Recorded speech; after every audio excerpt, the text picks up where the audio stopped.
Hello बच्चों, तुम लोग को आज पढ़ाते हैं molecularity of reaction and pseudo first order reaction. ठीक है, तो हेडिंग दो molecularity of reaction.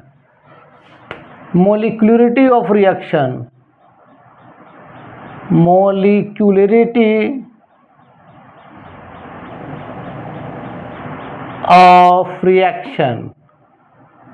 Molecularity of reaction का मतलब होता है कि total molecules take part in the chemical reaction is called क्या, molecularity of reaction। जितना molecules chemical reaction में भाग लेगा उसी को बोलते हैं क्या, molecularity of reaction। जैसे मान लेते हैं कि A और प्लस B भाग लिया और क्या बनाया C, कितना मॉलिक्यूल भाग लिया, A का एक मॉलिक्यूल और B का एक मॉलिक्यूल, तो इसको बोलते हैं हम लोग क्या, बाय मोलिकुलरिटी। बाय मोलिकुलरिटी, ठीक है। जैसे मान लेते हैं A से बन गया C, कितना मॉलिक्यूल भाग लिया, एक मॉलिक्यूल, तो इसको बोलते हैं हम लोग यूनिमोलिकुलरिटी। यूनि का मतलब वन, यूनिमोलिकुलरिटी। आगे समझ में, तो बस दिखते हैं इसके डिफिनेशन, फिर इसको मिटा लेते हैं। ठीक है, तो लिखो total molecules take part in the chemical reaction. लिख सकते हैं हम लोग क्या, बताओ, total molecules take part in the chemical reaction take part in the बोलो केमिकल रिएक्शन। कहाँ टेक पार्ट करता है, chemical reaction is called molecularity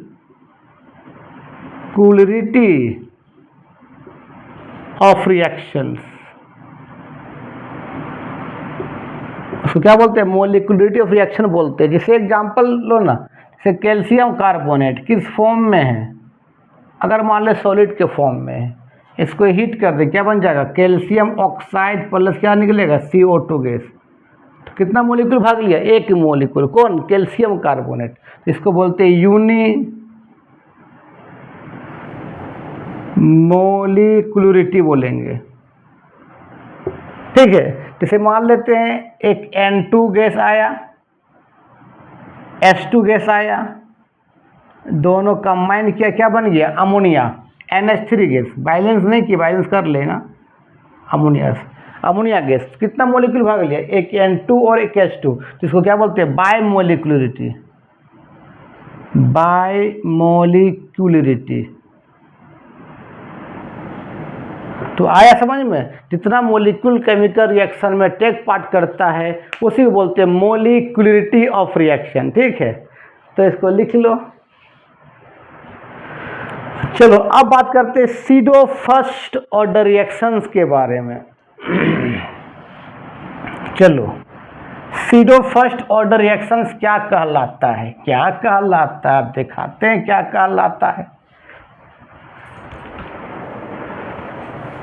SIDO first order reaction, SIDO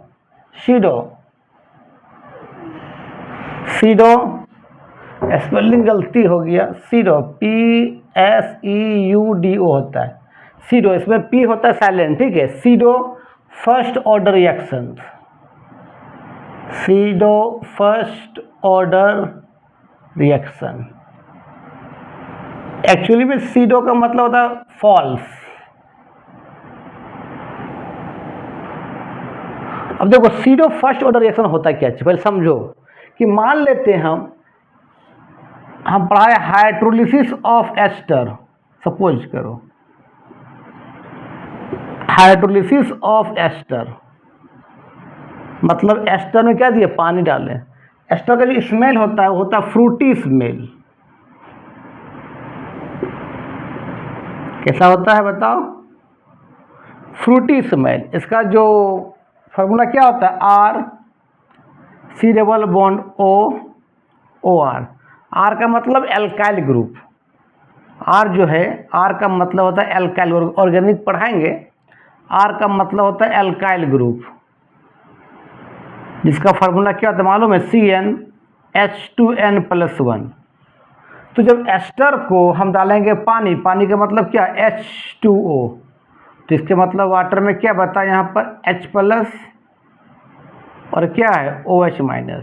ठीक है, ये रिवर्सिबल रिएक्शन होता है, रिएक्टेंट से प्रोडक्ट, प्रोडक्ट से रिएक्टेंट दोनों हो जाएगा। जब पानी डालेंगे तो बॉन्ड टूटेगा यहाँ पर OR के बीच में। क्यों यहाँ टूटेगा बॉन्ड, तुमको मालूम है कि फ्लोरीन, ऑक्सीजन, नाइट्रोजन का इलेक्ट्रोनेगेटिविटी क्या होता है, बहुत ज़्यादा होता है। तो ये बार बार क्या करेगा, ये मान लो यहाँ R से दिखाते हैं, ये R से इलेक्ट्रॉन क्या करेगा, O खींचेगा। क्यों खींचेगा, क्योंकि ऑक्सीजन का इलेक्ट्रोनेगेटिविटी R से ज़्यादा होता है। तो यहाँ क्या होगा, पार्शियल नेगेटिव चार्ज, इसको बोलते हैं डेल। डेल का मतलब पार्शियल नेगेटिव चार्ज, इसको लिखते हैं इसका आधा 8, बोलते हैं पार्शियल नेगेटिव चार्ज। यहाँ क्या होता है, पार्शियल पॉजिटिव चार्ज। और बार बार इलेक्ट्रॉन खींचेगा R से ऑक्सीजन, तो बॉन्ड क्या हो जाएगा, कमज़ोर हो जाएगा। तो जैसे पानी डालने पर बॉन्ड वहीं टूटता है जहाँ बॉन्ड क्या होता है, कमज़ोर मिलता है। यहाँ कमज़ोर मिला तुरंत बॉन्ड टूट जाएगा। और यहाँ पर O पर माइनस है तो यहाँ क्या आ जाएगा, वाटर का H+ आ जाएगा। यहाँ R पर प्लस है तो O का क्या आ जाएगा बता, वाटर का क्या आ जाएगा, OH- आ जाएगा। OH- R क्या बन जाएगा, ROH बन जाएगा, मतलब अल्कोहल बन गया। प्लस बचा क्या देखो तो, R C⋯O, O टूटा, O से क्या जुड़ गया, H, मतलब आपका अल्कोहल बन गया और क्या बन गया, एसिड। और फिर दोनों को कंबाइन करेंगे तो फिर से क्या बन जाएगा, एस्टर बन जाएगा। तो हम एस्टर को हाइड्रोलिसिस किए तो क्या बना, अल्कोहल और क्या बना, एसिड बना। ठीक है, ROH को बोलते हैं अल्कोहल, R के साथ अगर OH जुड़ा रहा तो उसको बोलते हैं अल्कोहल। ठीक है, तो अब सुनो, अब मेन है सीडो की बात करते हैं। तो यहाँ पर इसको अब मिटाते हैं, इस सब चीज़ को।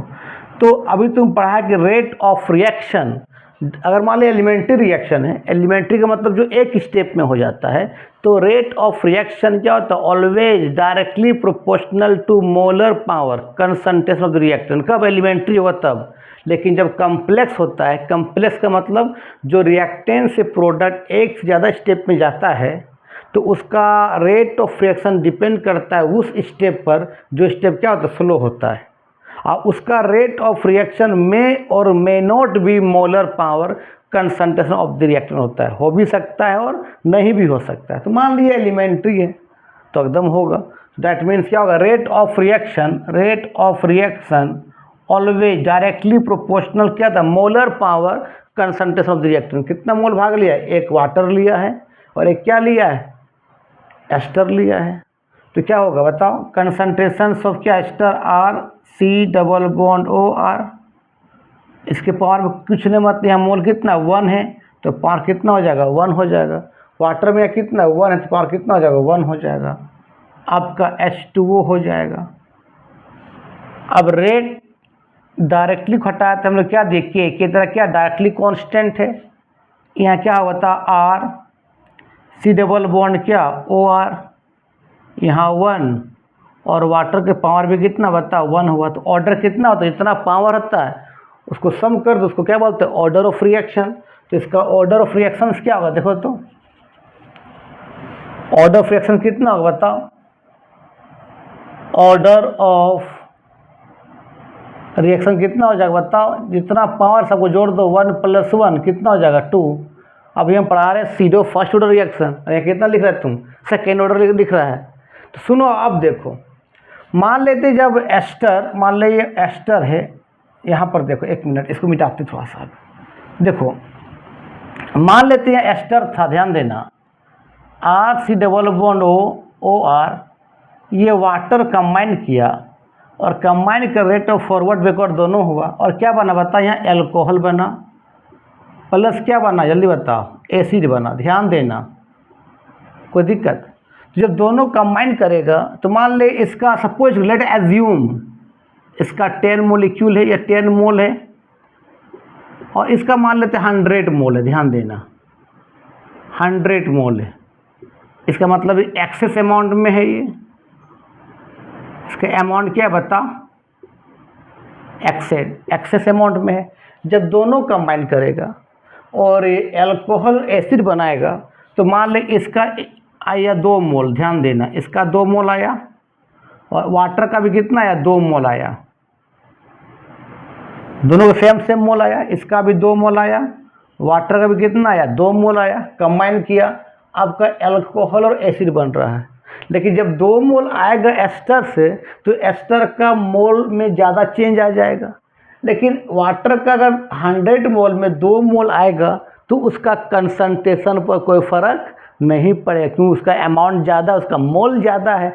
तो जिसका कंसंट्रेशन ज़्यादा होता है, जिसका मोल ज़्यादा होता है, तो वो जो केमिकल रिएक्शन में पार्टिसिपेट करता है उसका कंसंट्रेशन को हम कांस्टेंट मान लेते हैं, कि उसको फ़र्क नहीं पड़ेगा। अभी मान लें बीरू भाई अंबानी का शादी हुआ, इतना खर्च पैसा हुआ, क्या उसको फ़र्क पड़ा? नहीं फ़र्क पड़ा। क्यों? उसके पास पैसा क्या, अंबार है पैसा का, कोई फ़र्क नहीं पड़ा उसको। तो यह वाटर का मोल ज़्यादा है और एस्टर का मोल क्या है, कम है। जब दोनों कंबाइन करके ये बन रहा है तो वाटर का इतना ज़्यादा मोल है कि उसका कंसंट्रेशन पर कोई फ़र्क नहीं पड़ा, क्यों? एक्सेस अमाउंट में है। तो जिसका अमाउंट ज़्यादा होता है, जब वो केमिकल रिएक्शन में टेक पार्ट करता है तो उसका कंसंट्रेशन को हम क्या करते हैं, कांस्टेंट मान लेते हैं, जिसको फ़र्क ज़्यादा नहीं पड़ा। लेकिन एस्टर को फ़र्क पड़ जाएगा, 10 मोल में 2 मोल चला जाएगा तो 8 मोल बचेगा, फ़र्क पड़ेगा उसको। लेकिन सोम में इसका 2 मोल चलेगा तो फ़र्क नहीं पड़ेगा, फिर भी 98 मोल बचेगा। ठीक है, जिसका अमाउंट ज़्यादा होता है ना, उसका कंसंट्रेशन को अप्रोक्स क्या करते हैं, कांस्टेंट मान लेते हैं। वो भी रिएक्शन में भाग ले रहा है, सब आदमी भाग नहीं ले रहा है, लेकिन उसका कंसंट्रेशन बहुत ज़्यादा है, उसका मोल ज़्यादा है। मोल का मतलब कंसंट्रेशन, जितना ज़्यादा मोल बढ़ेगा उतना कंसंट्रेशन बढ़ेगा। मोल ज़्यादा है, फिर तुमको मालूम है कंसंट्रेशन का फार्मूला क्या होता है, N/V। N का मतलब नंबर ऑफ मोल्स, तो कंसंट्रेशन क्या बता, नंबर ऑफ मोल्स का क्या डायरेक्टली है, जितना ज़्यादा मोल होगा उतना कंसंट्रेशन होगा। तो इसका मोल ज़्यादा है तो कंसंट्रेशन ज़्यादा है। दोनों मॉलिक्यूल टेक पार्ट करके ये बन रहा है, लेकिन ये बहुत ज़्यादा है तो उसको, उस कंसंट्रेशन को क्या हम कांस्टेंट मान लेते हैं कि आपको ज़्यादा फ़र्क नहीं पड़ा। दैट मीन्स अब हम क्या करेंगे, जिस तुम लोग लिखे था अभी यहाँ पर, रेट इक्वल टू के आपका क्या बताओ, एस्टर के पावर 1 और वाटर के पावर कितना लिखा था, 1। अब क्या करें हम लोग, के और वाटर का कंसंट्रेशन जो था उसको हम क्या मान लिए, के डैश, मतलब ये भी तरह क्या है, कांस्टेंट हो गया। क्यों? उसका कंसंट्रेशन बहुत ज़्यादा है, रिएक्शन में भाग ले रहा है लेकिन इतना ज़्यादा है कि उसका कंसंट्रेशन को हम इग्नोर कर दिए, कांस्टेंट मान लिए। तो अब बता क्या हो जाएगा, अब देखो तो रेट इक्वल टू क्या, के, अब क्या बचा, अब के डैश बचा, हम लोग के डैश मान लिए, आर सी डबल बॉन्ड क्या, ओ आर। अब देखो पावर कितना हो गया, 1 हो गया, इसलिए बोलता है अब ऑर्डर कितना होता, अब ऑर्डर कितना हो जाएगा, 1।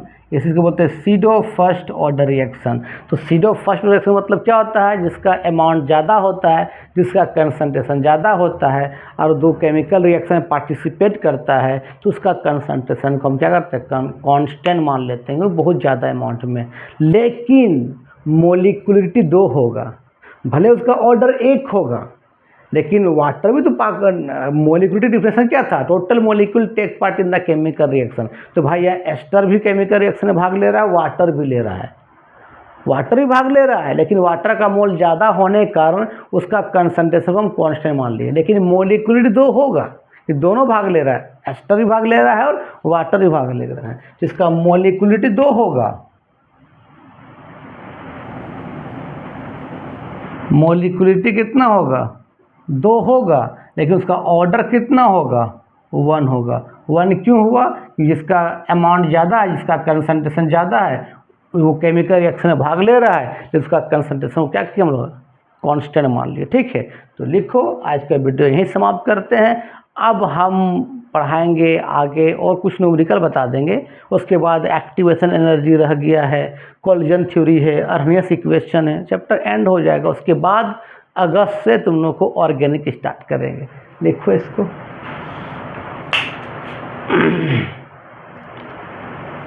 तो इतना लिख लेना, तब तक के लिए बाय बाय।